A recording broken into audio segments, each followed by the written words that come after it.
Did you crawl in the car because you think we're going to a car show? We're not going anywhere today, baby. We gotta go back in the house. Come on, let's go.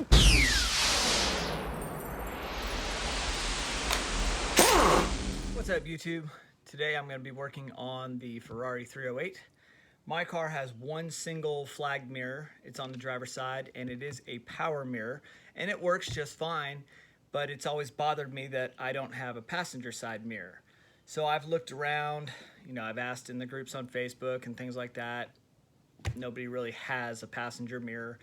I found, I think, 2 of them on eBay from different parts sources, but they were, I think the last one I saw was like $750 for one mirror. So, since my car is a bit of a resto mod, I'm not a purist, so I'm gonna change mine up, and I found these. These are the Vitelloni, I think that's how you say it, Baby Tornadoes. And these are very similar to the mirror that's already on my car. So I bought a set of these and they only cost me $200 shipped, $215 I think total shipped. And the gasket is actually just long enough to cover the existing holes in my driver's side door. Obviously, I don't have any holes in the passenger side door, so I'll have to make a template to match.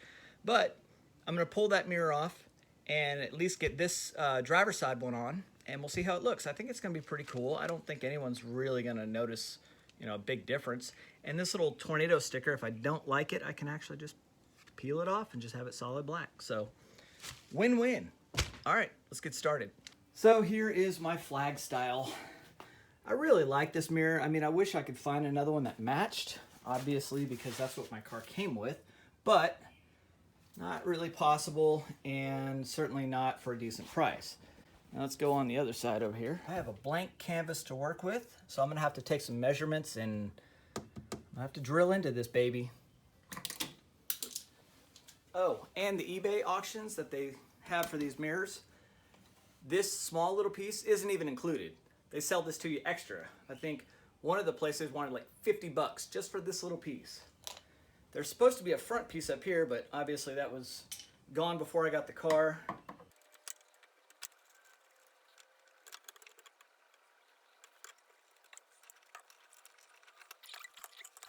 Pretty easy to remove. Just pull it up. You can pull your electrical connector up through that hole. It just barely fits, but it fits.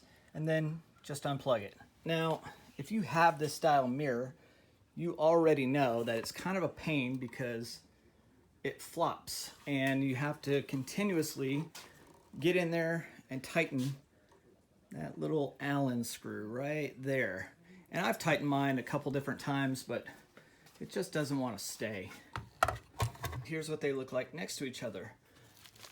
The new one is, it's a tad bit smaller, but really not by much at all.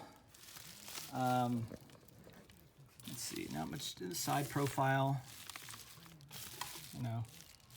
Again, they're a little bit different, but still very, very close. And these are Italian anyway, so I think they're gonna be just fine on this car. I just used some blue painter's tape to make a template, and then I will make some marks, some reference marks, so that I can match it on the other side there. But it looks like I'm going to have to drill 2 little holes, one through there and one through there. And I can actually use this existing one to hold the bracket in place on this side, because this is my dead center right here. As is with any small project, it's gotten a little out of hand. This is where I'm at now. So what happened was I found out that there is a bracket that is underneath the original mirror.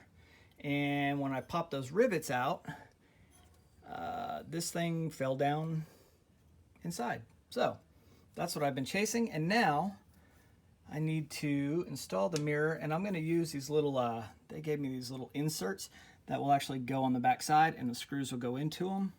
It'll cinch it up. And then I won't have to use this big old bracket. So I took my little plastic doodad, I wrapped it in some painter's tape. That way I can hold it and fish it up underneath and get it kind of lined up with the screw and not drop it down into the bottom of the door anymore. Budweiser presents Real Men of Genius. Real men of genius. There it is. Driver's side is finally done. You know, it actually looks pretty good. If you didn't know there was a different style mirror supposed to be on this, then you probably just walk right past it and not think twice. Now I got to do the other side. I now have two mirrors and I can actually see. I just need to adjust this one, obviously. So, cool. I think they look really good. I'll have to wipe that off. If you have the flag style mirror, learn from my mistake because there is that bracket that's going to be on the inside underneath. I didn't realize that until I drilled those two other holes and the rivets popped out, and then that bracket just fell to the bottom of the door. Whatever, not a big deal. You got to take the door panel off and mess with it. That's the hardest part. The passenger side was super duper easy. All I had to do was make a template and then measure again. And then I went ahead and measured a third time and got it all lined up, drilled two small little holes, put my hardware in, put a little goop on the bottom of my gasket there to seal it, ready to rock and roll. These mirrors came from Midwest Bayless. They're out of Columbus, Ohio. I think I originally found them, I want to say I found them on eBay, and maybe I just found them through a Google search when I was looking for the baby tornado mirrors.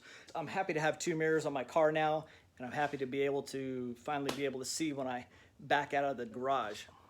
So on a scale of 1 to 10, 10 being an absolute pain in the butt, this one's probably about a 3, just because that driver's door kind of kicked my butt in the beginning. The passenger side is super simple. Thanks so much for watching. Stay hungry, stay foolish.